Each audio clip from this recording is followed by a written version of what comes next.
Have you ever woken up tired, grabbed your coffee, and still felt like your day hadn't really started? For a long time, I thought my coffee was the problem. Maybe it wasn't strong enough, or maybe I needed a different brand. But it turns out it wasn't the coffee, it was my routine. Today I want to talk about a small shift I made in my mornings that helped me think differently about habits and consistency. And it all started with my morning cup. My mornings were always the same. Wake up, maybe hit snooze a couple of times, check my phone, and then drag myself to the kitchen to make coffee, hoping the caffeine would do all the heavy lifting. And sure, some days it helped. I'd feel that jolt and get going. But other days, I still felt sluggish and unfocused, like I was moving through a fog.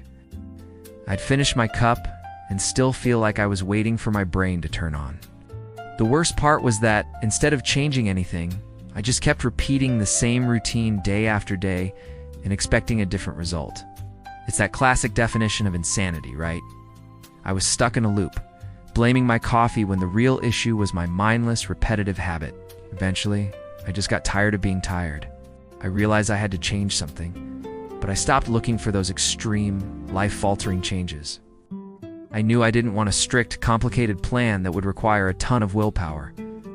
I definitely didn't want a new, complicated routine that felt hard to keep up with. Because let's be honest, those never last. I just wanted something small, something simple, something that could fit into what I was already doing without feeling like a chore. I needed to work with my existing habits, not declare war on them. The goal wasn't to become a whole new person overnight, but to just make my mornings a little bit better, a little more intentional. When I learned about how some people make a small addition to their coffee as part of their routine, it's not about changing their coffee. It's not about drinking more of it. It's just a simple ADIN that Dosan tea really changed the taste, and Dosan tea require any extra complicated steps. It just blends right into the habit that's already there making and drinking coffee. What really interested me wasn't any kind of hype or big promises.